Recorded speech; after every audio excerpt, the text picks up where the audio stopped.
Alrighty, good morning, everyone.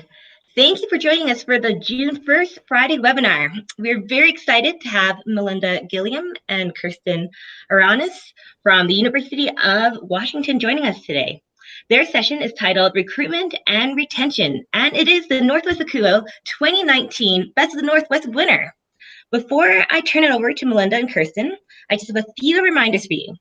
Please feel free to type any questions you have into the chat box throughout the presentation.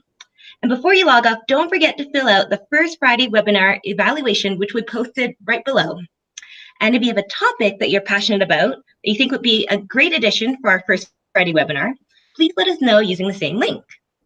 Thank you all again for coming. And without further delay, I'll turn it over to Melinda and Kirsten.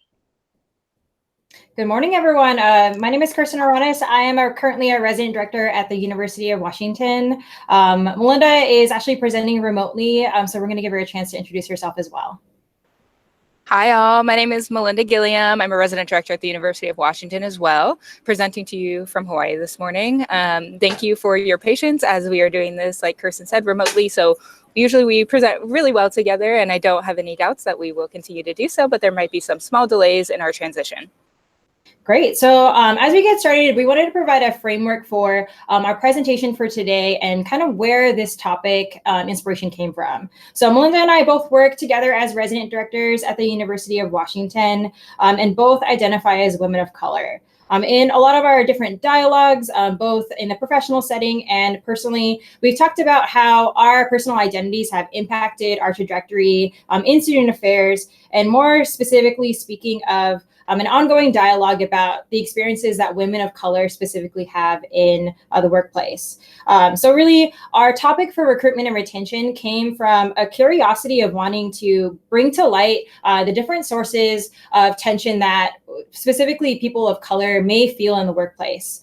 So we talked in the field, we talk a lot about how recruitment and trying to find diverse candidates to make programs robust is a huge value to a lot of departments. However, there's not a lot of research or focus on how to retain those staff once they enter departments. So today we're hoping to share some narratives that we've collected from the region to bring to light some of the experiences that staff of color feel specifically in residential life.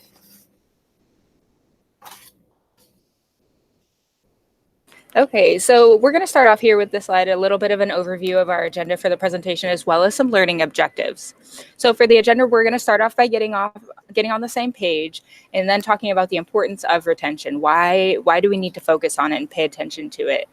Then we'll go into some of our survey demographics, talk about the cause and effect of tension and retention, providing then improving and promising practices, doing a self-check, and then scaling and planning. Now, our agenda looks the same on paper as it would for a presentation in person. However, some of the interactions will look different throughout. So thank you for your patience as we adapt for this presentation.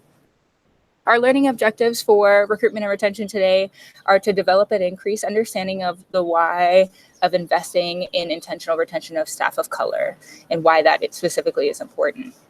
And then the second learning objective here is identify challenges and engage with colleagues to conceptualize the implementation of strategies to promote the retention of professional staff of color.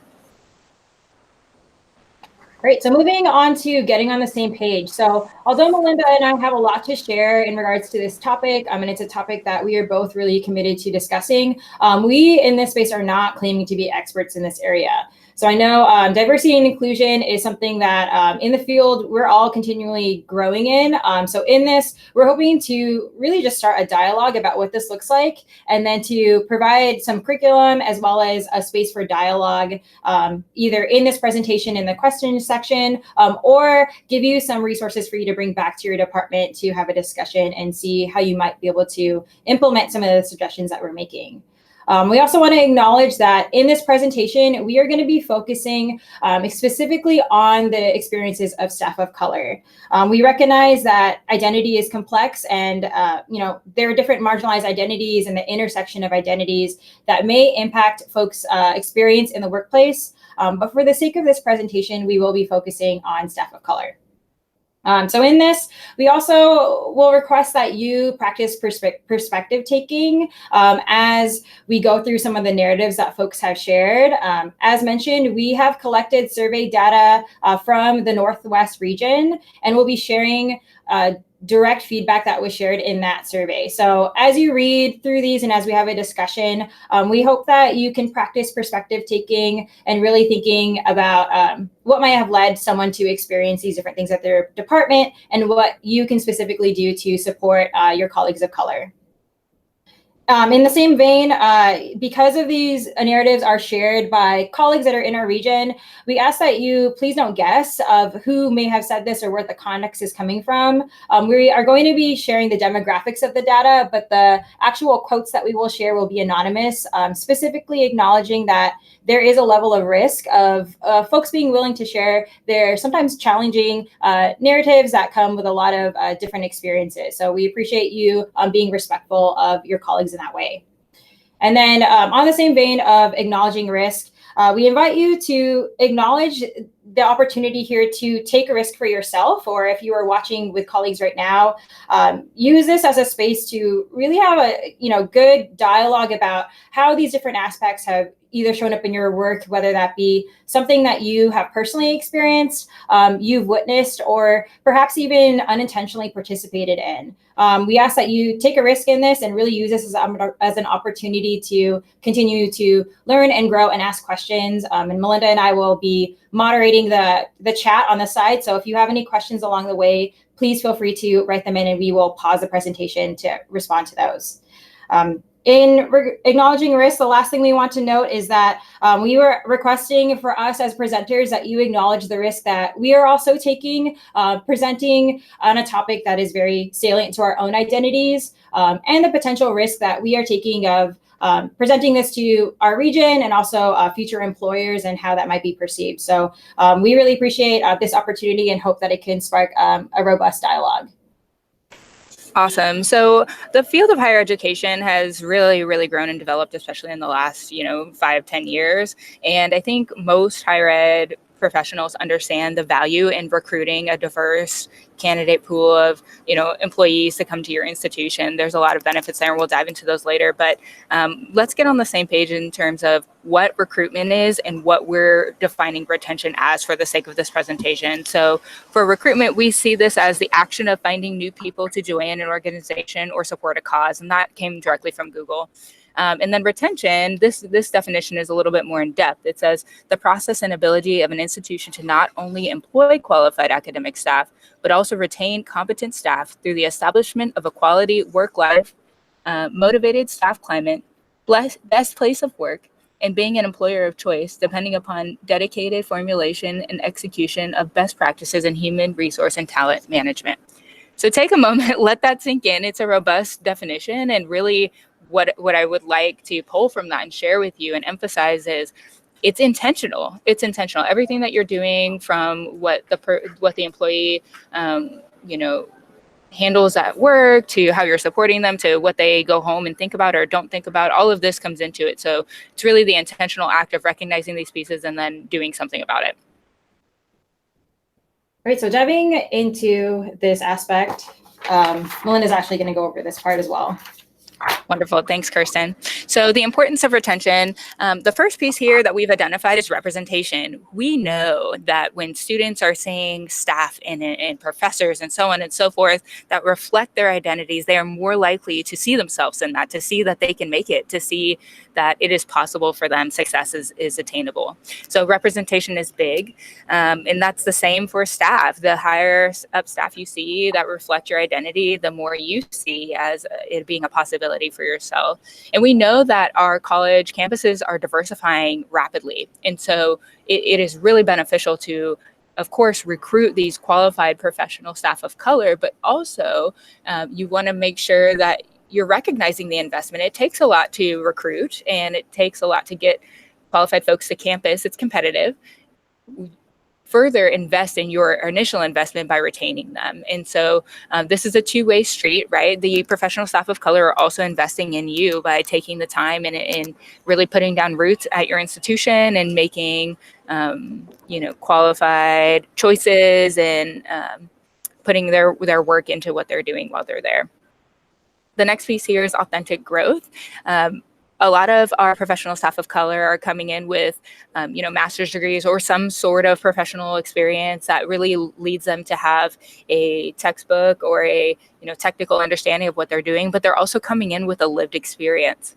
And so as that is the case, when it comes to topics of diversity, social justice, sometimes our institutions are, at this level of like, okay, we're all doing this at a very entry level into topics of diversity and social justice. And a lot of times we lose out on the growth that we could have the potential to have because we're not being challenged and opportunities aren't being given to us to continue to grow. And then the last piece here is who benefits. So as you're making choices as to what you think you can do to strengthen and improve retention efforts, always asking yourself who is benefiting from this choice.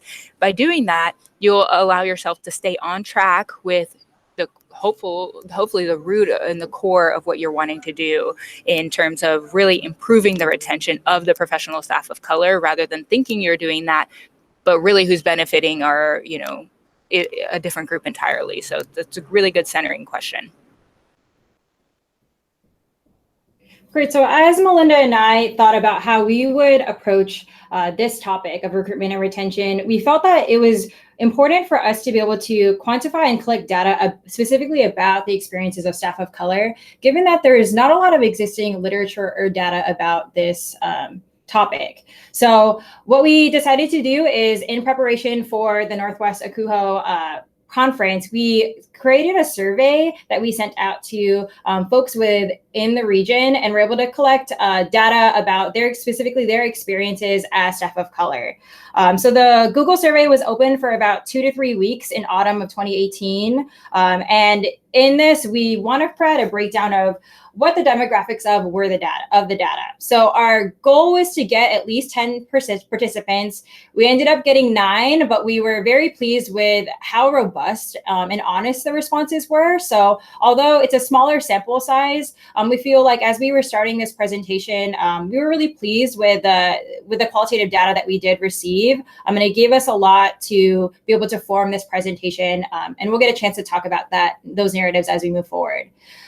In this, we collected all of the demographic pieces were optional, but we did have most folks being willing to disclose these specific details that are listed here on the slide. So with these 9 participants, we're looking at about 30 to 40 plus years of combined years of experience, specifically in housing and residential life. So here we're seeing a sample that has a robust amount of years working and committed to this functional area. So that was good to see. In addition, we had 6 institution types represented, and below are the different breakdowns of what we had assessed. So in this, we were hoping to collect a lot of different types of institutions or folks coming from those backgrounds, recognizing that Melinda and I come from the University of Washington, which is a large R1 public institution. We recognize that smaller departments might have different experiences and wanted to be able to have that be represented in the data that we collected. And then the last point here we have is really the split between the public versus private. One piece that I wanted to note on here is that we had 11% of folks who chose not to disclose. And Melinda and I have had good conversations of, without reading too much into that, we are curious, with this survey data, I think in many ways the data speaks for itself in regards to the risk that we had discussed towards the beginning of this presentation of, folks providing really vulnerable and honest feedback sometimes about their experience, and acknowledging the tension that staff of color may feel about bringing some of these experiences to light and what that might mean for them based on if their supervisors or employers had seen that. So wanted to provide a quick overview of what the data looks like so we have a good framework as we go into the narrative specifically. Okay, so this here is a word cloud, and Kirsten's going to talk more about the word cloud itself in a moment, but These questions that are italicized on the left side of the slide, they are the questions pulled directly from the survey, and they were written to illuminate the specific sources of tension that staff of color feel and the impact to their experience or performance in the workplace. So the first question reads, what have been some specific sources of tension when considering your experience as a staff of color in student affairs? The second is, what have been the effects of the tension you have felt as a staff of color? And then lastly, in your own personal experience, what have institutions or departments fallen short on in success of retention of staff of color? Right, so with the word cloud, we received a lot of robust data for each of these answers, and we're going back and forth of how do we communicate just the great content that folks have been willing to take the time to share with us.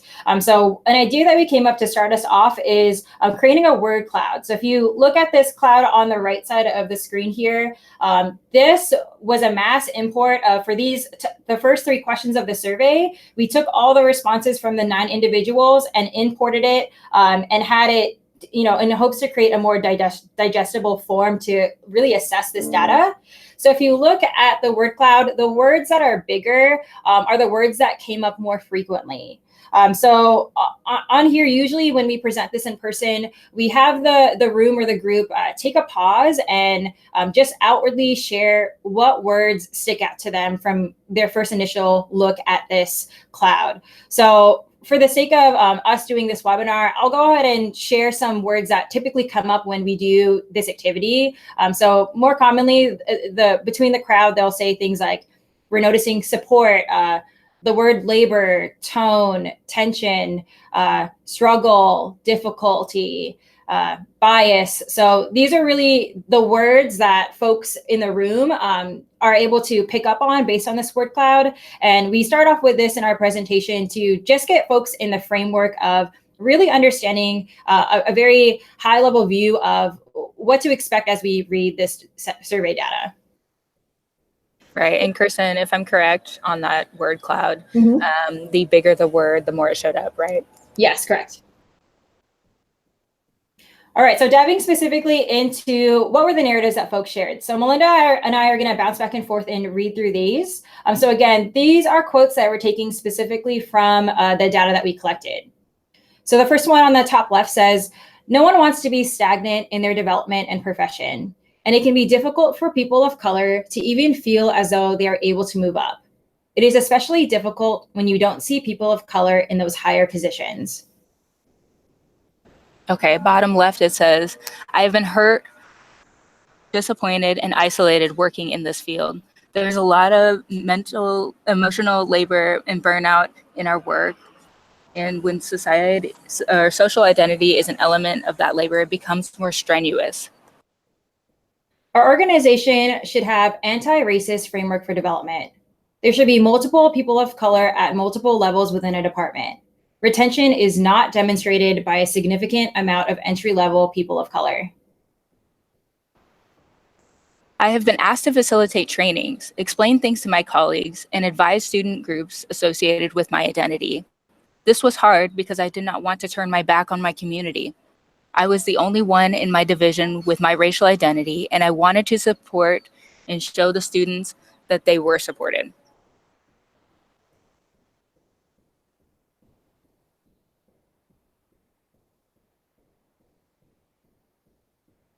Okay, so some common themes that we saw amongst the survey data are listed here on this slide, and some of them kind of play into each other, so there might be a little bit of jumping as we go through this, but to start off, it talks about fatigue and isolation. I think via the quotes that we shared with you on the last slide, and also just as I'm thinking about my own experience in this field, it can be tiring to do the same extra work every day by tending to advising student groups, I think was an example given in one of the last quotes.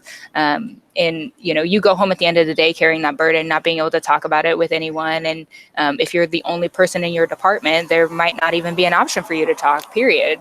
So that can be tough. Limited representation, again, if you're the only one, and where is your support? At what point is it just a lost cause and you just don't have that? And so it's important to find folks, if you are a professional staff of color and you are the only one, maybe it's not in your department, but maybe it's in the institution, maybe it's around the region, so on and so forth. Yeah. Then go ahead. Yeah, so with lack of support and action, more commonly this came up in our qualitative survey data, speaking specifically of a lack of action or checking in on staff of color when certain incidents would occur, or really asking for honest feedback about their experience as a person of color at their institution. So I think in this regard, this can come from supervisors, this can also come from colleagues, but also really just checking in to see and recognizing that staff of color experience the workplace differently, and making sure that not only our supervisors more specifically, but colleagues really asking and finding ways to intentionally support their peers, but also being willing to take action to either advocate for them or ask how they can best be supported. In regards to microaggressions, I know that's something that commonly folks understand and know that happens in the workplace, so we won't go through that more specifically, but do want to highlight the invisible labor statements that came through the qualitative data. So when we talk about invisible emotional labor, these are the behind the scenes conversations. Melinda and I talk a lot about how a lot of times people of color engage in what's called the meeting after the meeting. So, there will be a meeting where maybe a microaggression occurred, or maybe something that came up that wasn't as inclusive or felt either intentionally or unintentionally targeting towards an identity. And then having to then have a meeting about that after to discuss the impact of that, or being approached by white colleagues to, under this guise of, oh, I'm checking in to see how you're doing about this, but really it's for that so that they can have a space to process how they felt in that space. So it's really this emotional labor that happens outside of a formal setting that is really invisible and takes a toll on a staff's feeling of having energy to do the regular tasks that they are compensated for. Yeah, and then tone checking, where I see this come up most for myself is when I give some feedback. If I'm in a space where I'm asked for feedback and I say my authentic feedback, but then after a meeting, I'm pulled aside and told, you need to watch the way that you're showing up in this space. I don't know this for sure, but I've heard my colleagues, say similar things and they're not tone checked. Maybe that happens when I'm not saying it. I can't speak to that, but it happens often for myself. And this isn't throughout my career. And then in terms of code switching, when we did this presentation most recently, Kirsten and I presented in front of our residential life group at the University of Washington. And I named it in that space that the way that I present to you all, even the way that I'm presenting now via a webinar versus the way that I presented standing in front of a room full of my peers and also the admins above me is very different. And as would be the way that I speak to my colleagues of color outside of work. If we were to catch up, we have a group that we meet in. And so the way that I show up and the way that I speak in that group is very different. So I switch my code depending on the environment that I'm in. And some of that might be internalized, but a lot of it is real, and it's a coping and protecting mechanism for myself. Sure. And for these last couple ones, so something else that came up in the survey data that we collected is this fear of stirring the pot too much. So in this, this is kind of related to the other bullet points that we talked about above, but really this fear of retaliation of, I'm being too visible, I'm being too seen, I'm causing too much tension in the group, but really trying to find that balance of, I'm seeing something that's going on, or maybe I have a suggestion or a recommendation of how we can best, make, the work that we do more inclusive, or support our students of color better, or support our colleagues of color better. But really having that fear of not wanting to stick out in fear of retaliation. Moving on to the last two. So inaccurate depictions of the person of color experience. As we read through the survey data, this was more so specifically to the recruitment process. So really speaking of that tokenization of, maybe you arrive on campus and, they take you to the cultural center and they have folks around you and, give you FaceTime with other people of color. But is that, are you giving your the folks that you're interviewing, are you giving them an opportunity to authentically, in a safe environment, ask truly about the experience of staff of color so that they can make a determination on if they will feel like they will receive the support that they need in order to be successful and thrive in that environment? And then the last one is this idea of referring away. So in the survey data, we had a couple folks talk about this sense of, having a lack of representation either in the supervisory group above them or on the peer level. And when attempting to seek out support from their department, instead being referred away to other folks, either, in different parts of the division or the campus. And just that feeling of, of isolation, of really feeling othered in that space of no one here is able to support you specifically on this, but here's your space. I think as we think about, even there's been a lot of dialogues the past couple of years about cultural centers and what that means, right? So, is your cultural center centralized on your campus, or is there an othering that happens of just even physically where the building is? I think that relates a lot to this experience of being referred away to other colleagues outside of your designated work because your department might not be equipped with the representation or experience to be able to support you in your identity.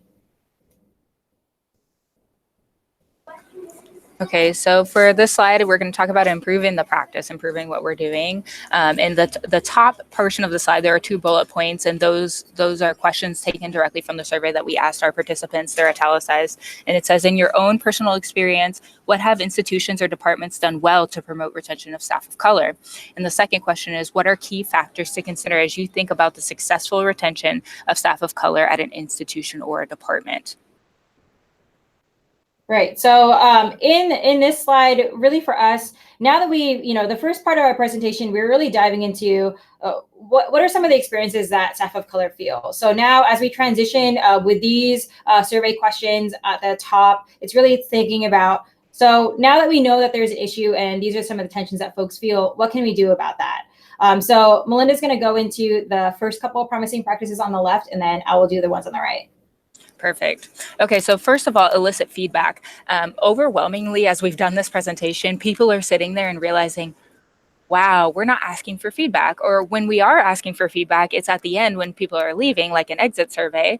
And now we have no chance to improve on their experience, and the next group might not have the same experience of the first group. So it's important that you're eliciting feedback along the way, and we'll get into ways that you can do that a little bit later. The second bullet point here is create opportunities for leadership and promotion. Now, if your institution is high resource, you might be able to just create new positions, and then you're going through the interview process, and your professional staff that are, most ready, most, bring the most to the table. Hopefully they're stepping up and getting those opportunities. Now, if it's not an org chart overhaul that you can do, there might be opportunities for leadership. Can you help to get staff on departmental or campus-wide committees? Is there an opportunity for them on the regional level? Are you taking the time to get to know what they're interested in, and then seeing what opportunities exist based on their interests and not just assuming? So this step also involves the eliciting of feedback. Then the third bullet point talks about promoting camaraderie through social programming, social groups, mentoring. Now, we've been able this year at the University of Washington to implement a staff of color group, a professional staff of color group, as well as a multiracial and white passing group and a white identifying group. And those groups meet during the workday, so that is recognized as part of our work.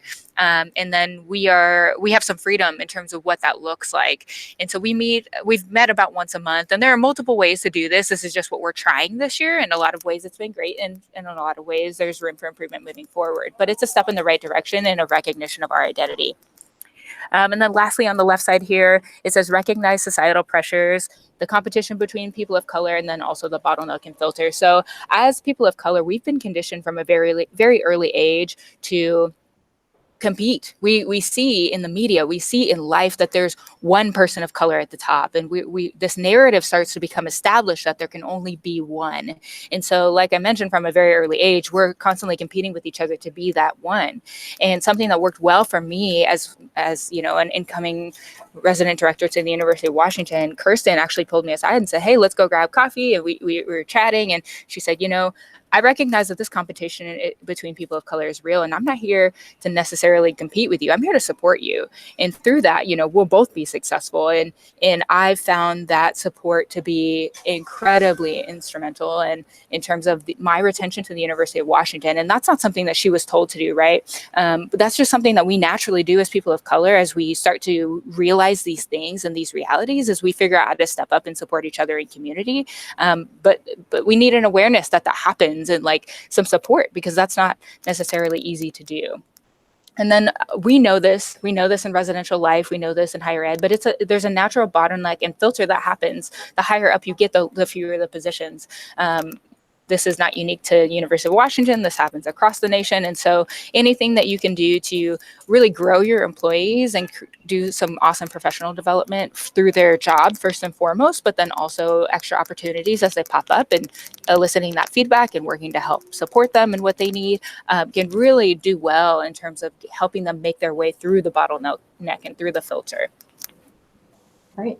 So as we think about avoiding tokenization, so this one, it can be challenging at times because in many ways, we're making recommendations of we need to make or striving to have your people of color feel visible and heard in a department, but also wanting to balance not having them feel tokenized in that aspect. So whenever we talk about tokenization, something that I suggest to the group is if you are trying to figure out if there's an action or you're asking someone, a staff of color, to step up and do something, really asking yourself, who has the decision-making power in this instance? So if it's, you're giving a broader outreach of, hey, we have this opportunity to teach a diversity series about this. Is anyone willing to do that, right? So that would, and if staff of color choose yes, I would like to volunteer to do this extra thing outside of work or outside of my job scope to teach this extra, workshop after work for students. In that instance, you're not tokenizing your staff because you're letting them opt into spaces, right? Whereas it would be tokenizing to then, assign someone of hey, you hold this identity, so we need you to represent this in our student leadership training, right? That would be a tokenization of that person's identity because they don't have the decision-making power in that instance to opt in, to disclose parts of their identity and really give up some of that emotional labor that is really sacred and low resource for staff of color, since we navigate so many things throughout the day. Melinda touched based on the integrating diversity and inclusion into the workday. So this is something that we have begun to do here at the University of Washington, more specifically this year, but really seeing diversity and inclusion work as parts and aspects of our jobs. So in many ways, for staff of color, sometimes they have their usual workday. For us as resident directors, we have plenty to do in the daytime, but are still wanting to have fulfillment in having dialogues with students of color or with peers based on identity. And oftentimes that happens, after work, whether it be attending a lecture on campus or, being an advisor to a student group. So if there are opportunities to do that, a strong suggestion that we have based on the data that we received is to find time in the workday to integrate these aspects into the work. That saves staff from having to do extra things outside of work, when they need time to recharge or rest, but also acknowledges that, the value of diversity and inclusion in the workday is just as important as other aspects such as, supervision and building management and things like that, right? Because it makes the department stronger as a whole. The last couple ones is representation and outside networking and support. So we talked quite a bit about how some folks reported the tension that comes from not having a lot of representation of identity, either in leadership or in the department as a whole. I think continuing to find ways to increase that representation across the board so that staff of color do feel like they can visualize themselves being retained at departments and continuing to progress and move up as contributors long term. But then also supporting outside networking and opportunities to connect with folks outside of the department or the division or their campus if that doesn't exist for them there.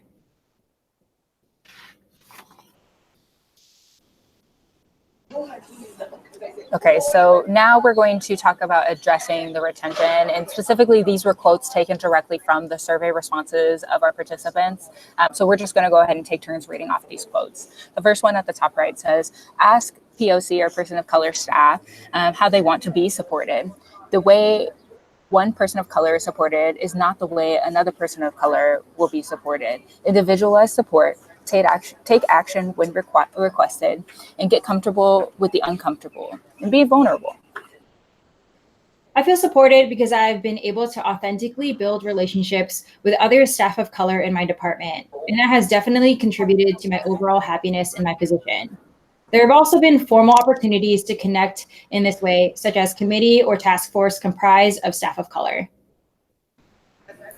Retention is being able to create a climate that supports me holistically and does not lead to emotional labor or burnout. This doesn't simply mean professional staff. This means student-facing initiatives and climate too. Retention requires vigilance. Create a community among staff of color that does not just lump all people of color into one category. Allow people of color staff to have dialogues with higher ups that are candid. So again, this is taken directly from some of the questions that we asked in the survey data. Throughout our presentation, we think it's important to keep us rooted in this data that we've collected. That way it doesn't feel like a silo, right? Just recalling back to the data demographics that we collected, these quotes are representative of our folks now in the Northwest region. So these very well could be colleagues in your department who are saying these things and suggesting that specifically these things on the quotes right now, these are things that would help with their retention. So really making it applicable. And we, typically when we present in person, we ask folks to pause and reflect as we read these out loud and to consider what can be done in your department to maybe create these spaces of support for your staff of color so that they can truly thrive in their positions. Okay, so we spent quite a bit of time hearing the narratives from staff of color, but we also felt that it is important to acknowledge the other narratives and myths that exist in regards to retention of staff of color. So these are some things that we've identified as common themes and things that are said about retention of staff of color in our field. So starting at the top, so creating a diversity and inclusion position will solve everything. So I know that the chief diversity officer is a pretty hot topic in student affairs right now of how to implement that, if it's effective, and really how to hold that position accountable and measure its success. So in here, we're not suggesting that this is not a good idea. I think in many ways, it is a good idea to have a leader that specifically focuses on diversity and inclusion. We recognize that not all departments may be able to do that, to implement that given size and bandwidth and staffing availability. But really for us, if you do have someone who is tasked with specifically diversity and inclusion initiatives, pausing and thinking, how is this person supported? So whether that be, what resources does this person have, whether that be, do they run a committee? Do they have finances allocated to them for programming? What opportunities do they have to share the work that they're doing or to integrate that into different aspects of the department? And in addition to that as well, with that support piece, what are the expectations of this position? What does the department want to see in regards to initiatives? And also, how are these initiatives evaluated and seen as successful? The next one is patience is the answer. So a lot of times when folks enter departments that might have racial tension, they're often, staff of color are told like, oh, just be patient, everyone is continuing to grow in their understanding of diversity and inclusion, and in that, I think for us, we would pause you to be cautious with that. This phrase of, there's always room for improvement, everyone can always grow, that can be dangerous at times because really you're centering, like it's a pause to think whose comfort is being centered in that reasoning. So who is making the decision of what is appropriate urgency for moving things forward or changing protocols or procedures, and who's willing to, whose comfort's being centered in saying like, for now, this is okay, just be patient. For the next one, staff leave for all sorts of reasons. So we know that in housing and residence life, there is typically quite a bit of turnover just due to the nature of what we do. It's a very quick, especially on the RD level, it's a quick burnout role, just due to already the emotional toll that comes from things like serving in an on-call capacity, running a building, being available to a lot of student staff, and kind of being the catch-all on campuses for a lot of different forms of student support.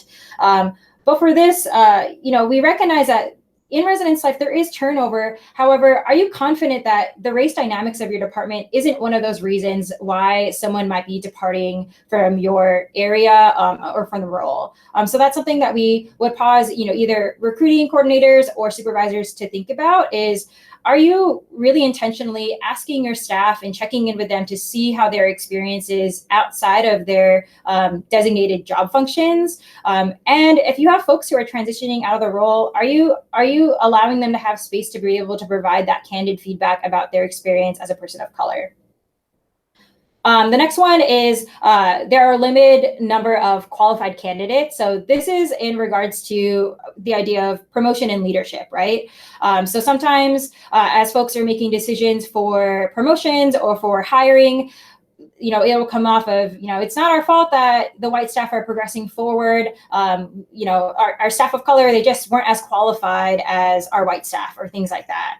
So on this, although in some instances that may truly honestly be the case, right? Where the best candidate is someone who doesn't have an identity of being a person of color. However, we would encourage you to really consider the structural barriers that staff of color feel and experience from entering the pipeline of education, right? So in many ways, as we know from robust data and research, students of color and staff of color experience a lot of inequities along the way in life. So to be able to recognize that piece, but then also really considering that, when you say qualified candidates, departments, if you hire them, for instance, like on an RD level or an entry level, they have the skills necessary to excel in your department. Otherwise, you wouldn't have made the decision to hire them. However, pausing and thinking, is the emotional labor that they're doing, whether that be supporting students of color outside of work or taking on additional tasks or responsibilities, are those being recognized as valued parts of their role in addition to all other aspects of what they are actually compensated for? And then as well as thinking about the investment, right? So we talked a lot about the importance of representation and mentorship. For some staff of color, representation in their identity may not exist in the leadership level. So already there is a visible and perceived barrier of, I can't see someone who looks like me or has my experiences be successful here. And in addition to that, they're not getting the mentorship that some of their white colleague counterparts may be getting, and really that coaching aspect and that relationship building. So really finding ways to support your staff of color so that they can identify mentors that will help them progress and give them that professional advice that will help progress them forward as leaders. And then the last thing that we want to talk about is a myth that creating space is equivalent to providing support. So oftentimes, we've been talking a lot about you need to create opportunities for staff to find camaraderie with each other, as well as to be able to discuss feedback and share that feedback. However, if you're creating spaces for your students of color or your staff of color to gather, what resources are supporting those groups? So is there someone on leadership who is taking the initiative to really create the curriculum of that and to continue to report that back to the leadership level so that they have a sense for what's going on?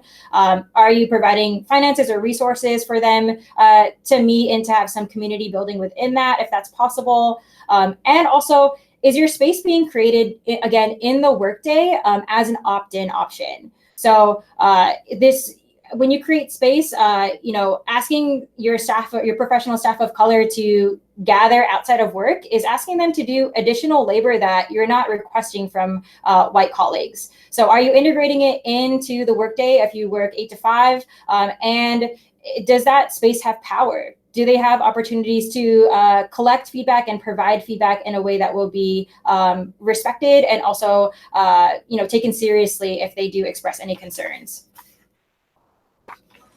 Great. So at this point in the presentation, usually what we do is we have folks break off into small groups and chat through the following questions. So I'm going to read the questions to you and then talk a little bit about what we've seen as we've done this. So the first one is, how are experience of staff of color heard or gathered, and how is this information used?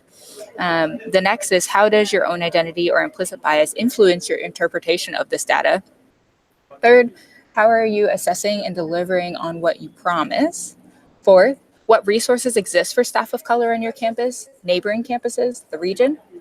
Fifth, what intentional efforts exist to support the retention of staff of color? And finally, who drives these efforts and how are these efforts assessed? So for the first question here, how are the experience of staff of color heard, gathered, and how is this information used? A lot of people kind of get stuck on this question. The answer is, well, they aren't, or well, they're gathered, and then we might try and implement some of it the next year, but then they don't see that because they've left. So really, really thinking through that question as a good starting place. Again, eliciting feedback and understanding the experience of your staff of color is step one, because they'll be different year to year, person to person, campus to campus, so on and so forth. How does your own identity or implicit bias influence your interpretation of this data? It's important that we stop and reflect on where we're at as people and what barriers, what bias might be creeping in. And because, we all have different amount of influence and processes and the way that we show up and what we come to the table with. So it's time to work on ourselves. And then the next one down here, how are you assessing the delivery of what you promised? So, it's important that when you're taking in feedback, you're doing something with that feedback, because a lot of times kind of diversity falls into a checkbox as we start to just elicit feedback and then don't do anything with it. What matters here is that you're listening, you're implementing, and then you're assessing, hey, you said that this would be helpful. We did this. Now, has it been helpful, or is this not actually something that is helpful? So you can continue to grow and continue to develop that investment. What resources exist for staff of color on your campus? Again, I mentioned this earlier in the presentation, but if it can't be you, if it can't be a supervisor that's next door, if it can't be in your department, you gotta look further, and you gotta be ready to help support. And even naming it. When I was at a previous institution, it was named for me that, hey, if your supervisor isn't your best support in your identity, it's okay to find a different support, and we will not see that as, and that was refreshing for me, and it gave me really the freedom to move and to develop relationships, and I truly felt retained at that institution. So I think that's an important piece. What intentional effort exists to support the retention of staff of color? Again, that key word here is intentional. You might be doing some great stuff, but if you're doing it differently and inconsistently because the people of color are stepping up and doing stuff, and then when they leave, it kind of lulls or whatever it might be, that's great, but what can you do to make it consistent and intentional? And then lastly, who drives these efforts? How are the efforts assessed? This could be from the top down. This could be, is it from the bottom up? How is this happening? And how, again, are these efforts being assessed? Because you really don't want to be saying, oh, we're doing all this good stuff when the stuff that you're doing actually isn't good. Even though the intention there is good, again, what's the impact? Yeah, so as we move along, something that Melinda and I found that would be really helpful as we think about, okay, so now that we know all this information, we are willing to acknowledge that tension exists for staff of color. What can we do? So really moving into that action step. So on here, this is a matrix that we developed of different things that institutions can do based on the length of time that they have available, as well as the amount of resources. So just to kind of navigate through how this works, at the top here, we have short-term, midterm, and long-term goals or specific action steps that you can take as a department or as an individual to truly step up in supporting your colleagues of color in your department. On the left side here, we have a resource scale. So low resource, medium resource, and high resource. In this, when we say resource, that can mean staffing that are available. That could mean finances, if that's a piece. It could, depending on the size of your institution, that might also be a contributing factor. So as you look at these different boxes on here, we try to create a matrix of depending on, say that you have something that you want to do in the short term. So what's something that you can do this quarter or the first quarter if you're onboarding staff that takes very little staffing resources and or finances. So an example on the top left would be survey the experiences and the climate of your department. That can be done on a quick Google form or an anonymous survey. That could also be in an open forum or dialogue if that feels comfortable to your department. Some other pieces in there as well is, distributing articles in the workplace. So if you read something in, the Chronicle, or you see something that's going on in social media or in the New York Times, are you setting that precedent of distributing this articles and curriculum to your staff so that there's an encouragement of sharing resources, as well as highlighting the importance for us and the civic responsibility we have to know what's going on in our nation and know what's going on in our region. Some other things, so that's an example for short-term and low resource. Some other things that we want to highlight just across the board is if you look at the long-term medium resource, is this idea of stay interviews. So earlier in the presentation, Melinda talked about how oftentimes we don't hear this feedback about the experiences of staff of color until they are already departing the department. So as you think about what would it look like to flip that, I know there's an institution in the nation that, posted about doing this idea of stay interviews. So really what that is intentional opportunities while someone is in the position to have either an informal or formal stay interview where you're asking them, what are some of the things that we're doing well as a department, or that I specifically am doing well as a supervisor, to make you feel supported and retained here? And really having an opportunity for staff of color to be able to share that feedback candidly and openly, and have a discussion about, we have this staff of color group. It's been really great in being able to find camaraderie. I'm feeling like I would like to, have more curriculum based on, going to the next level in my identity. Is that something that you could either help me facilitate, or if someone on leadership is willing to facilitate that, is that an option, right? So really with a lot of the suggestions we're making on this matrix is starting with a conversation first, whether that be a survey online or just having an open dialogue with someone, either in a departmental meeting or maybe just taking someone a coffee and giving them space to be able to share about their experience in a way that isn't tokenizing, but is empowering, of letting them really bring to light their experiences and share what could be done to further retain them in the role. Yeah, and this grid, this graph that we've put together, the point here is to give you some starting points, some suggestions as to where you can begin to get some of this work rolling. It's not, it's not so far out of reach that, not every one of us couldn't do this. We can do this, and it might take a different amount of resources, which is why we've tried to scale this. And it just because you would consider your institution to be a low resource and you're looking for midterm doesn't mean that you can't find other pieces within it that can work at different points in time. So it's really important to adjust, to know that none of these points can be check boxes, and there's follow-up in intricacies within each. Great. All right. So from here, we normally have a discussion quite a bit about this scaling and planning, but we do want to transition to Q&A. So I know that we have the chat box open, and we'd like to open up a dialogue if anyone has specific questions, or if they'd like us to flip back to a previous slide to go deeper into something that we had discussed. And Kirsten, just to give a quick check, I have a view of the chat box and I don't see any written questions. So if we want to pause for verbal feedback or questioning.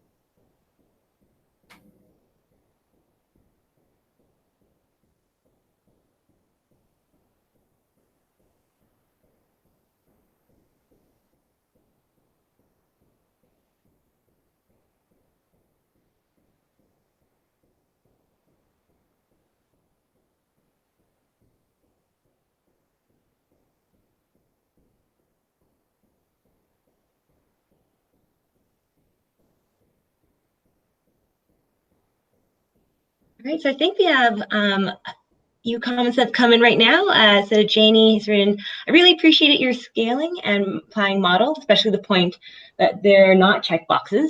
Would either of you be able to share what practices that you have found beneficial or impactful in integrating diversity and inclusion into the workday?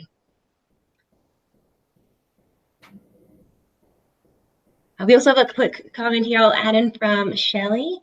She says, this session was great. I don't have a question right now, but I assure you that I will have them later. Kirsten, do we want to touch on Janie's point about what we've seen to be beneficial? Sure, yeah. Do you want to go ahead and start, or I can chime in?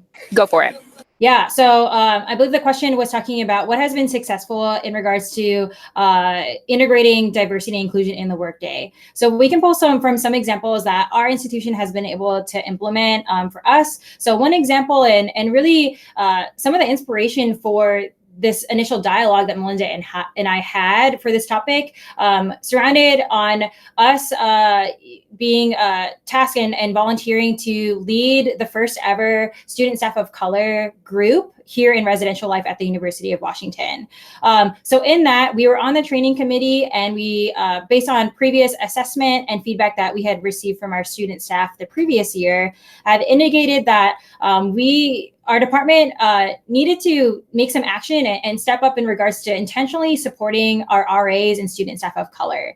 So what that looked like is that Melinda and I volunteered to facilitate this first gathering during autumn training. So again, that was integrated into our work task. So we were on the autumn training committee, and because we were taking on this additional task of really supporting our student staff of color and creating an environment for them to create connections with each other and with us, other tasks for autumn training were removed from our plate. So, we're adding in diversity and inclusion into what we're doing, but also being mindful that Melinda and I only have so much bandwidth, right? So, is there a presentation? In this case, I got pulled off a presentation to present on duty expectations, right? So any one of my colleagues could present on-call expectations for our RA staff. However, not everyone in our department can intentionally support a student of color in the way that I can, due to the fact that I hold that identity. So that's one example of how it was truly integrated into the workday. Some other examples that we referenced throughout our presentation is another initiative that was started was creating a professional staff of color group for our pro staff. So that's a group that I facilitate with assistance with a lot of my colleagues of creating a space for the professional staff to gather, again, during the workday to discuss salient topics to our experience, or, more specifically, we're going to be engaging in a conversation about white dominant norms and how that shows up in our department, so that we can go back to the larger residential life team group to be able to have a interracial dialogue about how these tensions show up and how we might change some of our perspectives of how we approach our work here. So again, those are all things that were integrated into the workday to minimize the emotional and invisible labor that staff of color are often tasked by doing outside of the work time. Yeah. Those are the examples that I would give as well. We're also doing a lot to assess. We have a residential inclusion committee, and I've been on that this year. And we've taken feedback that was given prior to when I arrived about wanting to do more narrative sharing, which at the University of Washington, I believe we excel when it comes to process and procedure. And we are growing to excel in additional areas. And one of the ways that we're trying to do that is by taking on new ways of looking at things and doing things, and that might be through narrative sharing. And it's had some mixed reviews this year, and we're going to continue to refine. That's part of eliciting feedback and assessing along the way. But I truly believe we're headed in the right direction with that. Yeah. And something I want to highlight from what Melinda just mentioned is, we're talking about a lot of things that our department has been able to implement this year. And we also want to highlight that in many ways, there have been mixed reviews about different things, but we're trying something, right? So I have the matrix pulled up on the screen right now. as you think about this, there may be some hesitancy that you're feeling of like, oh, wow, that sounds like a huge effort, or how do I make sure that I'm doing this right? How do I make sure that I'm not offending anyone? And recognizing that, what we're asking here is to take an action in any step. So any one of these bullet points on the screen, if you're doing at least one of those things, that's a start, right? So we're really just really requesting, like, we need to start somewhere and not sit in this place of like fear or wanting everything to be perfect, and really thinking about that piece, and really being able to take a risk to initiate a dialogue and recognize that it may be challenging to navigate through. Melinda and I have talked about a lot of different things that we've been able to be involved in regards to diversity initiatives this year at the University of Washington. And in many ways, that work has been very fulfilling. I feel like I've grown as a professional through a lot of those experiences. And there are moments in time where it felt isolating, and I felt that it was very challenging for me as well as others in the department. So we don't want to, present these things by saying, we implemented this and it's so easy and it's been perfect since then. We want to acknowledge that diversity and inclusion work is hard, but in this, that shouldn't prevent us from taking a step forward and really wanting to improve the experiences of our professional staff of color, because then we're also benefiting our students, right? They're being able to see like leaders and supervisors and RDs who represent their identities, and that's going to help with their retention as well as students. And I know we're nearing the end of our time here, and I imagine there might be a few more questions. And I know we've said this in the past, and I imagine it will continue, but Kirsten and I want to be open and want to help our region further develop and further implement some of these things. We see our colleagues throughout the region as our colleagues, period. And so not in a tokenizing way, of course, but if we can be of assistance and answer any further questions, it would be our pleasure. All right. Well, before we wrap up, I'll squeeze one more question in. So we have a question from Joe. He says, thank you for this great presentation, the labor that went into it. For these students of color groups, what do you recommend for continuous involvement in these outside of fall training? Yeah, we've done a lot this year, and we try to do about one per quarter. The second one we did was surrounding finals week and winter quarter. That one was a little bit lower turnout. We went from 35 attendees on the student level plus 11 professional staff down to about 7 professional staff and about 7 student attendees. So that one was, we're still serving our students, which is our goal. So it was a success in that regard. However, the numbers and, the folks who had said that they wanted to continue to receive that support did not match. And so we paused, we assessed what our students were wanting, and we realigned. We were able to realign and do a spring gathering in which we had a student panel that talked about what support they were receiving and how they figured out what resources were best for them to utilize on campus. And we really highlighted some of our student leaders, and that went really well. That was back up to about 25 to 30 attendees plus about 10 or 11 professional staff. And so really we assess after everyone, we report back to our team after everyone, we seek feedback, we're doing what we can, and this was our first year. And so I think as we were wrapping up, we did an end of the year celebration within our larger end of the year celebration, and we had a little bit of a moment of, what are we doing here? But we realigned, and it went well overall. And so now we know what we know. We have a really good opportunity in summer while we have a little bit of downtime to gear up. And so while most things are taking a break, we'll be going full swing and figuring out what this is and how we move forward. Is it sustainable? Is it delivering on what we've promised and what they've asked for? And our goal in all of these is to create connections. That has been our theme. That is our goal, because we know no matter who the student is, the better they are connected on campus, the more likely their retention will be successful. So really, those are just some small pieces, and we can go on and on. We're happy to share the information that we have from our year, but those are some basic pieces there.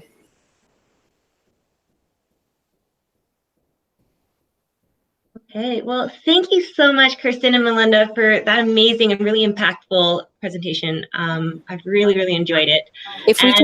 Big thank you to also everyone else that joined us today. Please don't forget to provide your feedback in the link below. And yeah, we're gonna head out. And thanks again for coming, and have a great weekend to everyone. Is there anything else, Melinda and Kirsten, before we head out? Thank you all for watching. And also thank you to our survey participants. This is anonymous, of course, but this is their work coming to life. And we really appreciate their honesty and their willingness to engage with us. Amazing. Thank you so much, everyone.